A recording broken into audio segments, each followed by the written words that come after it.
langsung masuk ke pertemuan. Tugas apa ini? Tugas kepemimpinan.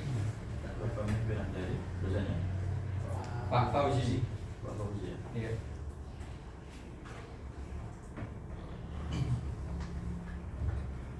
Pertanyaannya apa aja? Terkait apa sih? Lebih terkait ke hal bagaimana sih cara memimpin dan lebih ke arah leadershipnya. Mau mulai? Ya, ya sebelumnya assalamualaikum warahmatullahi wabarakatuh. Di sini saya mewakili teman-teman saya berkeinginan untuk mewawancarai terkait dengan mata kuliah kepemimpinan tentang leadership dan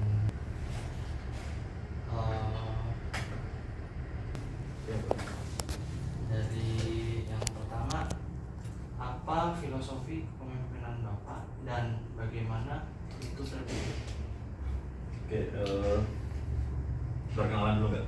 Ya, Oke, nama saya Andra Nurdiansyah dari salah satu owner dari WeHouse di bawah PT Media Inovasi Berkah Nusantara. Nah, terkait dengan leadership ya dari filosofi kepemimpinan. filosofi kepemimpinan, mungkin setiap perusahaan memiliki filosofi yang berbeda dan tidak bisa dipukul rata karena terkait dengan hal ini adalah objektif dan adaptif terhadap situasinya.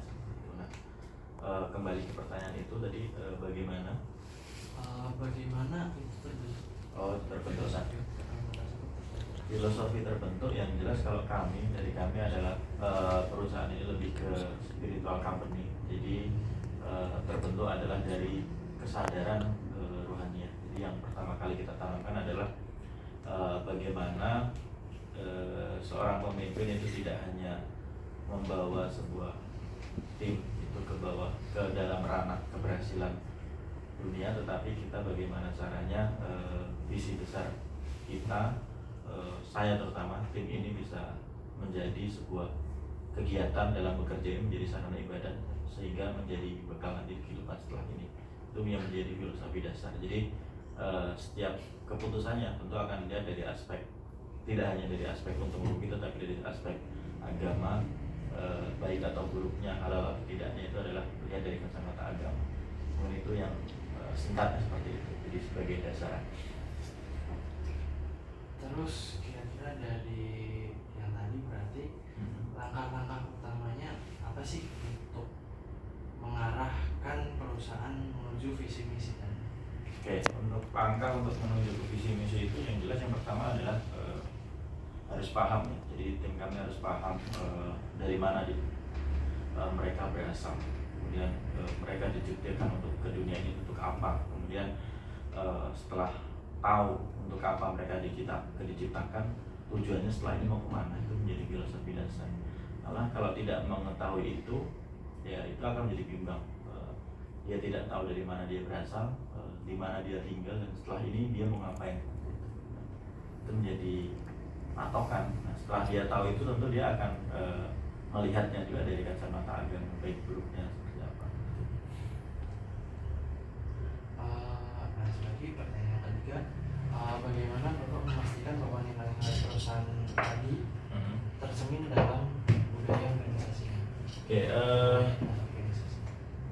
berarti ini terkait dengan individu ya, bagaimana cara mengkontrolnya. Nah, tentu kita ada banyak kegiatan untuk memastikan itu berjalan. Saya sadar semua visi besar itu belum berjalan dengan baik karena tidak mudah untuk menyamakan visi tentu dengan latar belakang yang berbeda, dengan banyaknya tim tentu dengan berbagai persoalan yang berbeda tentu tidak mudah seperti itu. Dan yang bisa kita lakukan adalah yaitu tadi untuk mingguannya kita kontrol mulai dari penguatan motivasi, mulai dari mentoring, evaluasi, atau kemudian ada kajian-kajian bagi yang muslim, bagi yang non muslim itu juga ada sesuai dengan bidangnya masing-masing. Nah, kemudian nanti kita juga melihat dari bulanannya bagaimana apakah tim itu berjalan sesuai dengan SOP atau job desk-nya seperti itu. ketika tidak berjalan nanti kita evaluasi lagi apa yang menyebabkan itu tidak berjalan, apakah karena ada masalah pribadi atau apa. Dan ketika ada masalah pribadi ya kita mentoring lagi apa yang menyebabkan si orang ini tidak sesuai dengan persoalan. Dan yang jelas adalah untuk memastikan itu harus secara periodik kita ukur, dan kemudian ada indikator-indikator menentukan keberhasilan. Ketika tim ini misalkan indikator kepatuhannya atau apa tidak sesuai, berarti ada sesuatunya itu dicari, kemudian mentoring dan evaluasi, dan kita akan terus keberlanjutan seperti itu. Terus lanjut yang keempat, kira-kira keputusan yang paling menantang yang pernah Pak buat sebagai pemimpin, dan apa istilahnya yang Bapak dapat dari keputusan itu? Keputusan menantang, saya setiap keputusan itu sesuatu yang menantang ya, artian suatu hal yang besar itu adalah waktu itu terkait dengan tamu. Jadi tim saya waktu itu ada dua hal yang besar. Yang pertama terkait dengan tim yang saya lihat tidak jujur gitu, dan berimbas kepada kepercayaan konsumen, dan mau nggak mau ya sudah keluarkan. Yang kedua adalah terkait dengan ada masalah teknis, sebenarnya bukan kesalahan dari tim saya saja. Intinya adalah ketika jam tamu check out, tamu itu belum check out. Nah, kemudian karena jam 2 itu sudah harus ada ganti tamu yang harus check in, otomatis unit itu harus disiapkan. Nah, ketika tim saya ke sana, karena kondisi mungkin sudah panik, hanya ada waktu 2 jam, tamu selanjutnya sudah datang, sedangkan tamu yang sebelumnya ini sudah belum check out, dan dia sudah masih di luar, sedangkan barang masih ada di sana. Nah, akhirnya sama tim saya ini barang ini dijadikan satu di suatu tempat satu, dan entah bagaimana caranya si tamu sebelumnya ini tidak puas dengan perusahaan itu, karena dia merasa kenapa nggak nunggu saya, tapi dia tidak paham bahwasanya dia tuh sudah melebihi haknya, dan di situ ada dia di situ sudah melebihi batasnya, dan di situ ada hak tamu selanjutnya, dia tanpa memikirkan itu. Karena kondisi sudah tidak kondusif, tim saya ini tadi di dalam tanda kutip dikeroyok, dalam artian waktu itu berapa ya sekitar 10 orang dalam artian dikeroyok, bukan fisik ya, tetapi secara argumen, dan ada beberapa orang yang menambah terus suasana. Akhirnya suasana itu tidak terkendali, dan waktu saya sedang meeting, ditelepon oleh tim dan saya harus ke sana, dan saya ke sana sempat beberapa kali adu argumen, cuman saya melihat ini bukan kondisi terbaik untuk adu argumen, dan saya ingin melihat memberi pelajaran lah ke tim bahwasanya terkadang sesuatu itu harus kita harus memastikan antara langkah yang diambil itu harus dipikirkan dulu, jangan terburu-buru atau bagaimana mengelola emosi. Dan singkat kata dari situ akhirnya yang harga homestay-nya itu adalah 1 juta, waktu itu kami harus mengganti 12 juta. Jadi 12 juta itu bukan karena kami menghilangkan barang, perusahaan barang atau apa, tetapi karena salah satu waktu itu adalah ego. Jadi si customer-nya merasa dirugikan dan dia minta ganti rugi 10 kali lipat. Dan waktu itu karena saya juga sedikit terbawa emosi dan merasa bisa, dan saya sadar dengan kesalahan dari saya waktu itu. Oke, saya ganti. Waktu saya transfer langsung 12 juta masalah. Total harganya itu 1.200.000 kali 10 kali lipat kan berarti 12 juta. Waktu saya ganti. Nah, saya tidak membenarkan langkah ini, cuman yang menjadi pelajaran adalah terkadang ketika kita mengambil sebuah keputusan itu harus menggunakan logika, jangan menggunakan nafsu, jangan menggunakan atau tergesa-gesa. Ini adalah kesalahan dari saya, terlalu terburu-buru karena mungkin harus lanjut meeting atau apa, dan ingin cepat selesai, dan ya akhirnya tidak bisa berpikir logis. Sebenarnya ketika bisa berpikir logis tentu tidak perlu membayar uang sebanyak itu, karena kesalahan pun bukan dari tim kami. Memang tim kami ketika mengelompokkan barang itu mungkin kurang rapi atau apa, tapi kan di situ ada sebenarnya tamu ini sudah overtime gitu, dan ribet lah ini. Dan kalau kami mau perpanjang pun sebenarnya bisa, tapi waktu itu saya tidak mau perpanjang karena intinya adalah kasihan tamu selanjutnya sudah harus masuk, daripada ribut kan lebih baik kita merasa masuk. Tapi benang merahnya ketika mengambil keputusan itu harus dipikir dengan tenang, kemudian untung ruginya, kemudian benefitnya apa, itu harus dipikir dengan jernih seperti itu. Terus selanjutnya dari tim sendiri ini, juga dari organisasi ini, istilahnya dari perusahaan ini memiliki yang namanya tujuan jangka pendek dan tujuan jangka panjang. Bagaimana cara memprioritaskannya? Tentu harus dipilah dulu jangka pendek dan jangka panjang. Pendek itu secara pencapaian dari sisi kemajuan perusahaan atau dari sisi intinya tujuan individu atau tujuan perusahaan itu harus dipisahkan. Nah, ketika memilahnya yang jelas harus dipisahkan dulu. Goal jangka pendek itu adalah untuk mendukung goal jangka panjang. Yang pasti goal itu tidak bisa menjadi per individu, dalam artian setiap orang punya goals, setiap jangka pendek punya goals, tidak bisa semua itu harus punya tujuan yang satu, dan dari tujuan satu itu nanti akan menjadi jangka pendek, jangka panjang, dan jangka menengah. Jangka pendek tentu akan dievaluasi dalam tempo yang cepat, jangka menengah juga akan seperti itu, dan jangka panjang juga evaluasinya akan jauh lebih panjang. Tapi intinya adalah dari banyak goals itu akan terwujud menjadi satu goals besar atau namanya visi misi seperti itu. Ya, lanjutnya contoh dari kasus yang tadi terjadi, kira-kira apa ya bisa dibilang cara yang tepat untuk mengatasi atau istilahnya menangani situasi tersebut itu bagaimana? Yang jelas tetap berpikir tenang, terus jangan mudah terbawa situasi. Jadi kita boleh di dalam situasi yang panas, tetapi pikiran dan hati itu harus selalu tenang. Bagaimana cara menanggulanginya? Ya jangan mudah masuk ke situ. Jadi harus berpikir tenang, sabar, kemudian lihat situasi apa yang bisa dimanfaatkan dari situasi sekitar, kemudian pikirkan ketika kita mengambil keputusan ini nanti efeknya apa, baik jangka pendek atau jangka menengah. Itu intinya adalah tenang. Tenang itu memang secara apa namanya teori gampang, tapi secara praktek itu memang harus jam terbang, dan kita harus kadang mulai tekanan itu harus tenang. Ya intinya ketika menghadapi masalah itu harus tenang. Ibaratnya ada sebuah api, kita tidak bisa dilawan dengan api, tentu harus dilawan dengan es atau air juga. Itu seperti sama seperti kita ketika ada situasi yang panas, jangan kita ikut panas, tentu nanti itu akan menjadi seperti besar. Yang kita harus tenang dulu, kalem dulu, mundur dulu, agak mundur sebentar, tarik langkah, baru setelah diam dulu. Nah setelah itu baru kita ambil keputusan. Ini adalah supaya hal-hal itu tidak terjadi. Terus dengan itu bagaimana sih cara memastikan komunikasi yang paling efektif di seluruh tingkatan level organisasi? Oke, untuk komunikasi yang efektif yang jelas komunikasi efektif itu akan jalan ketika tidak terjadi goal tunggal. Goal tunggal itu dalam artian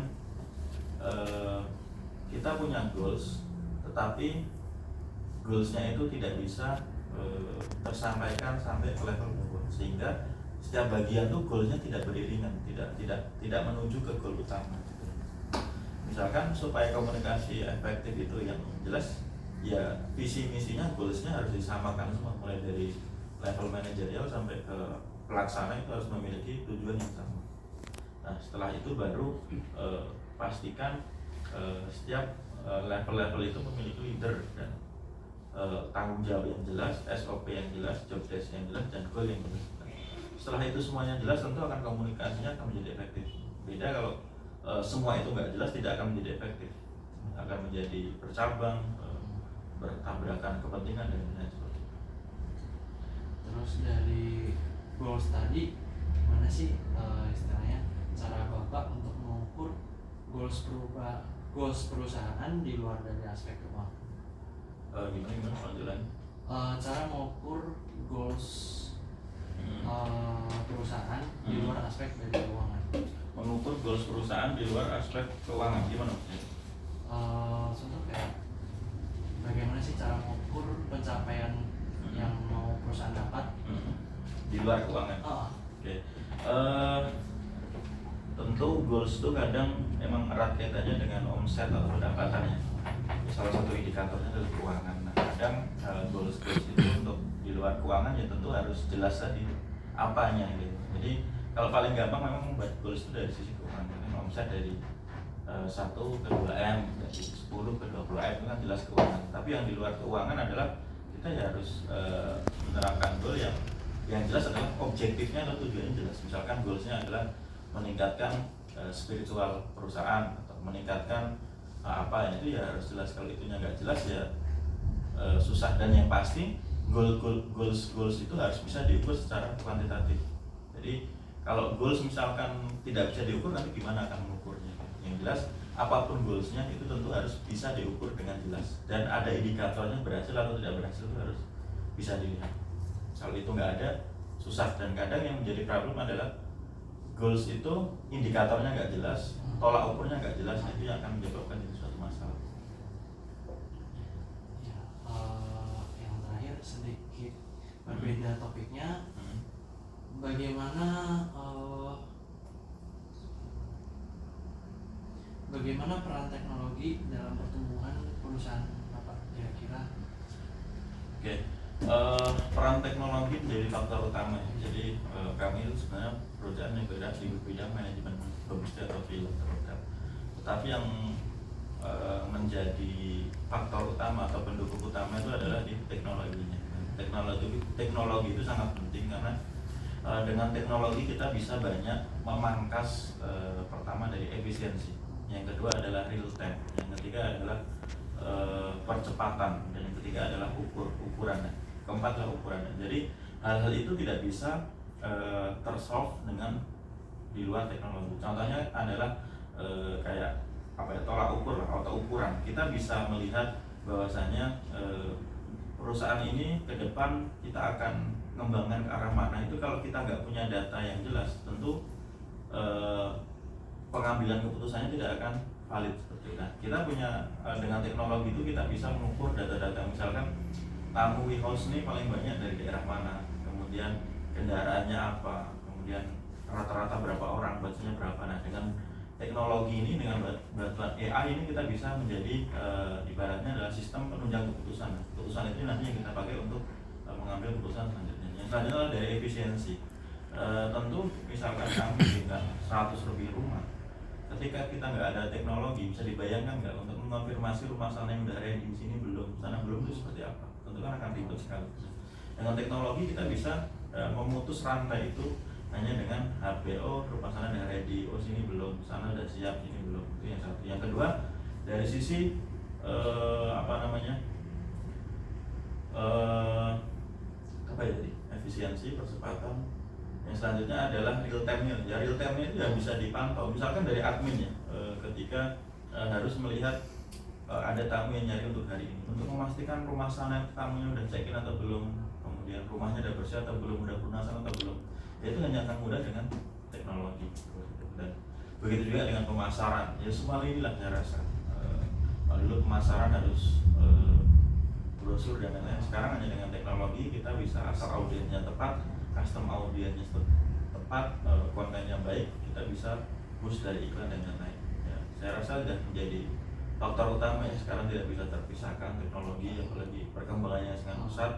Tinggal bagaimana kita menyesuaikan dengan perkembangan teknologi yang ada sekarang, kita sesuaikan dengan kebutuhan yang ada. Dan yang jelas teknologi itu bukan menjadi faktor pendukung, dan kunci utamanya dalam bisnis itu adalah yang profit atau revenue, itu adalah kunci utama. Teknologi itu adalah sebagai pendukung. Terus ini yang terakhir terkait seberapa penting leadership pada setiap pemimpin, dan kenapa pemimpin itu penting untuk memiliki jiwa leadership? Oke, leadership sama pemimpin itu dua hal yang tidak bisa terpisahkan ya. Seorang pemimpin itu adalah memiliki jiwa leadership. Seorang yang memiliki jiwa leadership kadang tanpa pemimpin juga. Ya minimal menjadi pemimpin di dalam keluarganya. Leadership itu memang paling mudah, paling enak itu adalah dimulai dari diri sendiri. Karena kita bisa mengeluarkan teori-teori, berbagai teori banyak tentang leadership, banyak buku lah yang membahas tentang itu. Tapi kembali lagi yang menjadi contoh atau menjadi patokan itu adalah dari tingkah lakunya atau perbuatannya seperti itu. Tentu tim ketika si leader tadi ngomong harus seperti pimpinan ngomong harus seperti ini. Tapi ketika kenyataannya si pimpinan tadi tidak melakukan, tidak memberikan contoh yang baik, tentu mereka juga akan menjadi ibaratnya tingkat kepercayaannya akan turun. Dan kadang seorang leader itu memang harus ada, fungsinya adalah sebagai motivasi sekaligus sebagai pengawas. Dalam artian ketika kondisi tim sedang turun, nah leader itu masuk, fungsinya adalah untuk menguatkan atau memberi motivasi supaya tim ini sedang bangkit. Begitu juga ketika tim ini sedang euforianya, seorang leader harus mengingatkan jangan terlalu over. Tujuannya adalah supaya tidak terlalu jumawa, sehingga ada sisi untuk terus berwaspada untuk berkembang seperti itu. Dan ketika tim ini stuck, harus kemana tujuan perusahaan, fungsi leadernya harus ada. Di setiap lini itu harus ada leader. Jadi fungsi seorang pemimpin dan jiwa leadership saya rasa bukan sesuatu yang harus dimiliki, dan tentu harus diupdate seperti itu. Dan yang jelas adalah dimulai dari diri sendiri sebelum disalurkan ke orang lain atau disalurkan ke tim. Karena seorang pemimpin itu punya energi, dan energi itu biasanya ketika bertemu dengan tim, ketika ibaratnya contohnya atau kegiatannya sehari-hari itu sudah mencerminkan, itu ada energi yang tidak bisa dijelaskan dengan kata-kata. Dan kadang ketika leader itu nggak ada atau pemimpin itu nggak ada, tim ini akan goyang, karena ya nggak tahu itu energi apa, tetapi kadang menjadi penyemangat dan penguat ketika tim sedang